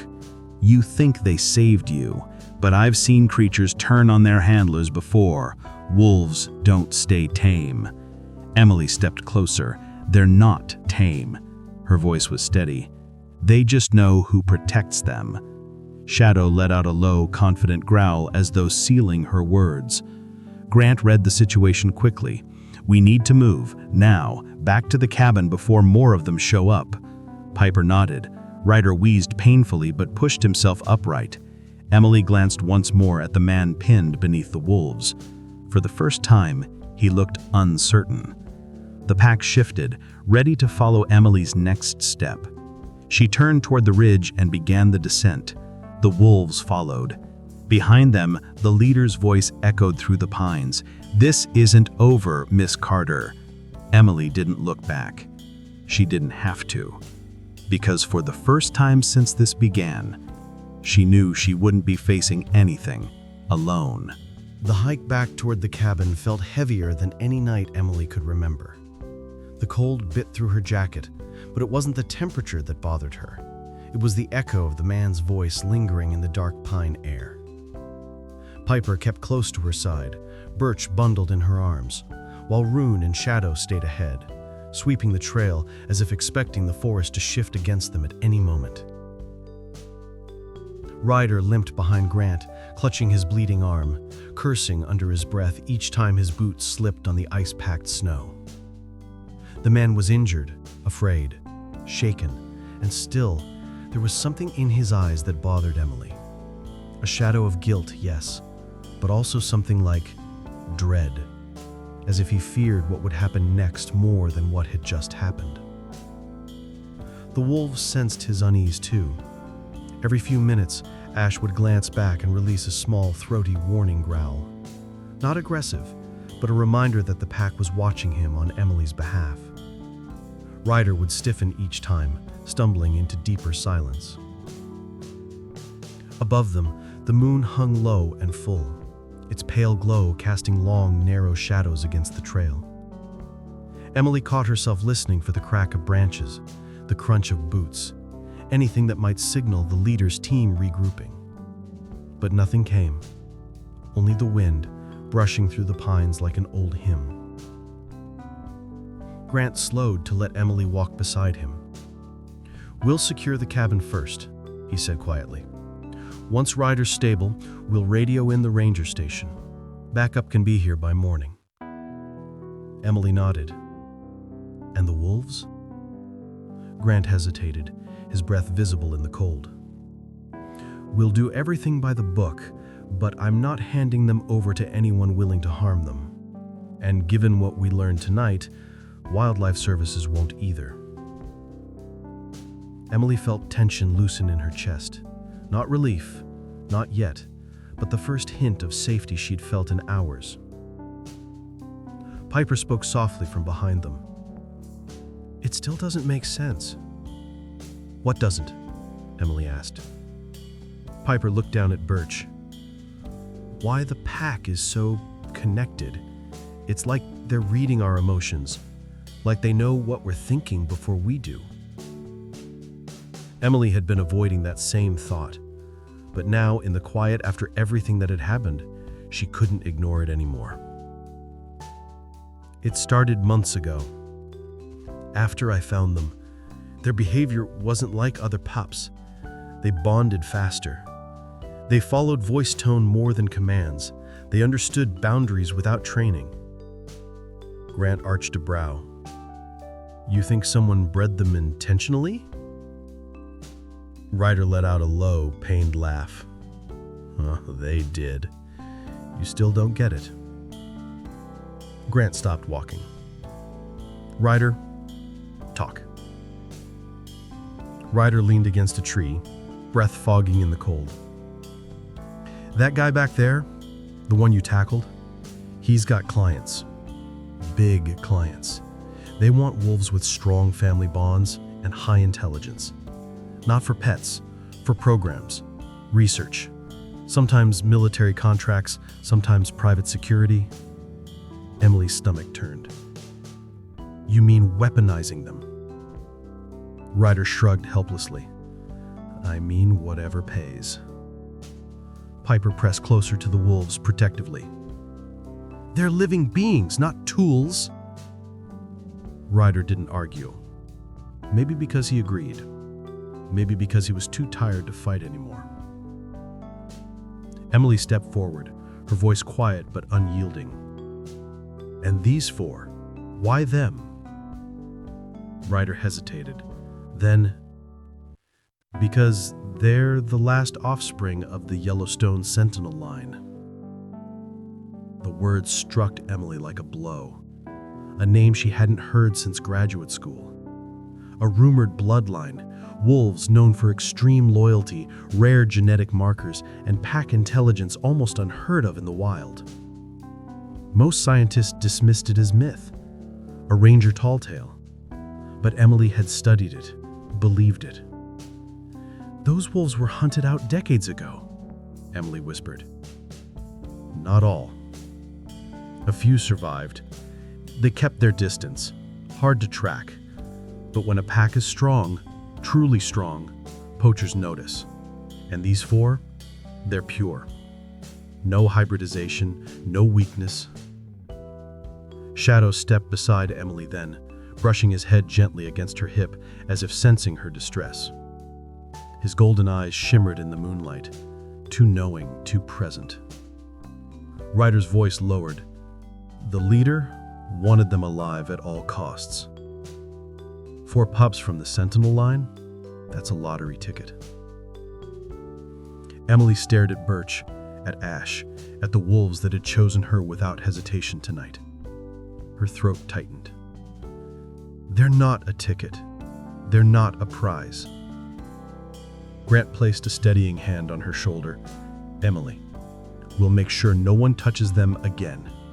You have my word." Piper nodded fiercely. "We all will." Ryder lipped away, shame flickering across his features. The wind picked up, sending a swirl of snow around them. In the distance, the faint outline of Emily's cabin appeared between the trees. Warm, familiar, safe. For a moment, Emily allowed herself to breathe. But as they neared the porch, Shadow froze. Rune lifted his nose. Ash stiffened, tail high. Birch pressed against Piper's leg. Emily's pulse jumped. Grant raised his rifle. "Piper," whispered Emily, "someone's inside." A faint light flickered behind the curtains.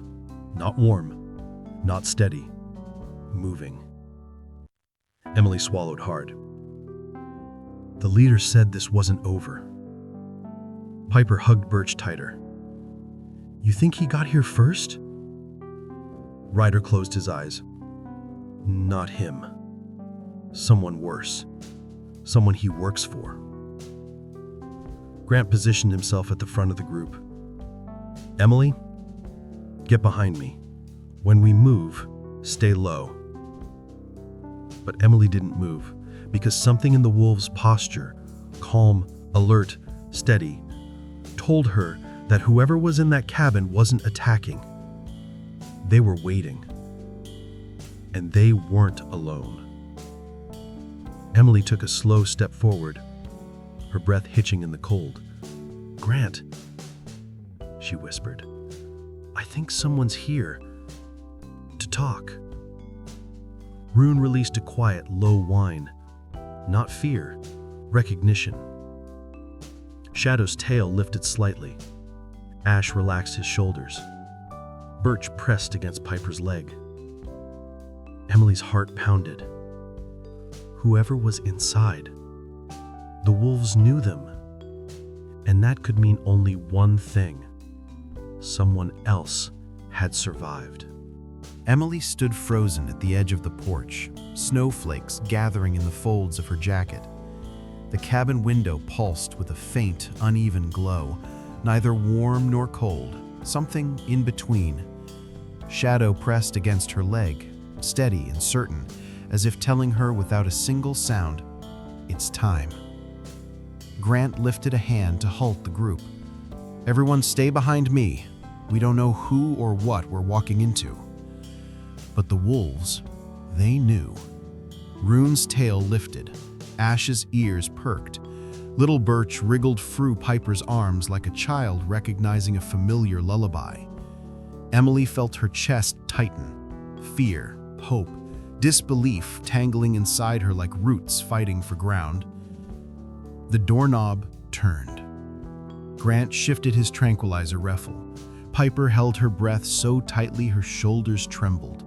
Ryder stumbled backward into the snow, whispering a plea that even he didn't seem to understand. Then the door opened. A figure stepped into the doorway. Tall, wrapped in a worn winter coat, the hood falling back just enough for the lantern light to paint a familiar shape across his face.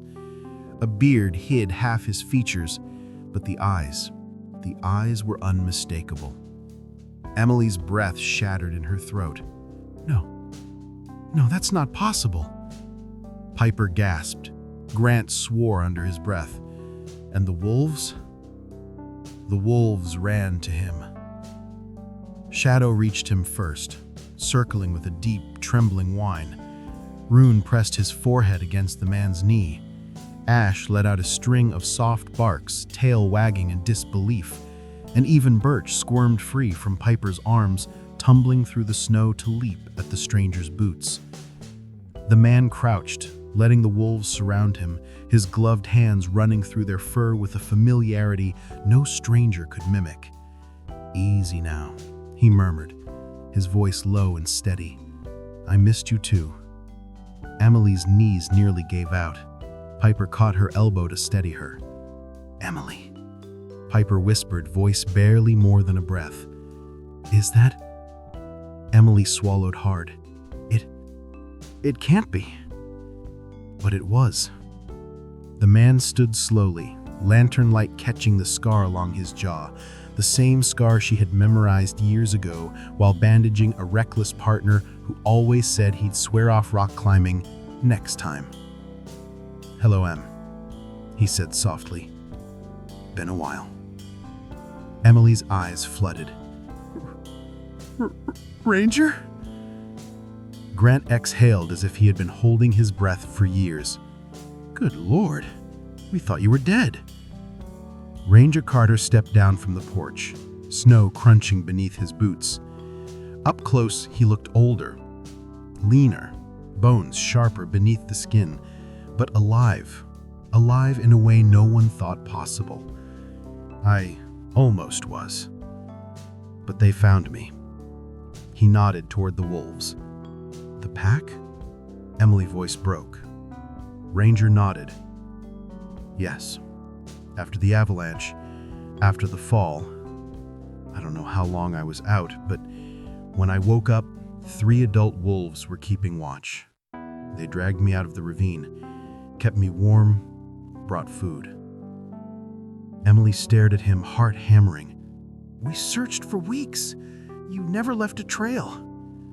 "I know," he said gently. "They hid me. They hid everything." Grant stepped forward, cautious. "Ranger, why come out now, after all this time?" Ranger looked past Grant, toward Ryder, who stood trembling under the weight of a truth he didn't want to face. "Because I heard the gunshots tonight. I've been tracking the traffickers for months, trying to keep them away from the last survivors of the Sentinel line." Emily felt her breath stall. "The adult wolves who saved you, they were the parents?" Ranger nodded. "Yes. And they fought to protect their pups, their legacy. They knew it was bigger than them." Piper wiped her eyes. "But how did they know you would protect them?" Ranger looked at Emily with a quiet, heartbreaking clarity. "Because they trusted someone you trusted." Emily's throat tightened. The missing piece, it had always been there, unspoken. The wolves hadn't bonded to her by accident. They had seen her picture in Ranger's wallet, heard her name in his voice when he drifted in and out of consciousness. They followed the scent he carried back to her cabin. They recognized her as his family. Grant lowered his rifle, his voice steady. "Ranger, we need your help shutting these poachers down. The leader is in custody, but his team..." Ranger raised a hand. already taken care of.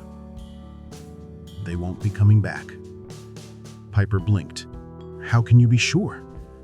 Ranger gave a small, humorless smile. Because I tracked them here. And because the pack doesn't leave loose ends. Shadow lifted his head at that, as if agreeing. Emily stepped forward, tears finally spilling. I thought you lost me. Ranger closed the distance between them in 3 long steps. He brushed her cheek with a trembling hand. I thought I'd never see you again. But they kept me alive, so I could come home. The wolves gathered round the 2 of them, forming a living circle, protective, gentle, whole. Ryder sank to his knees, overwhelmed.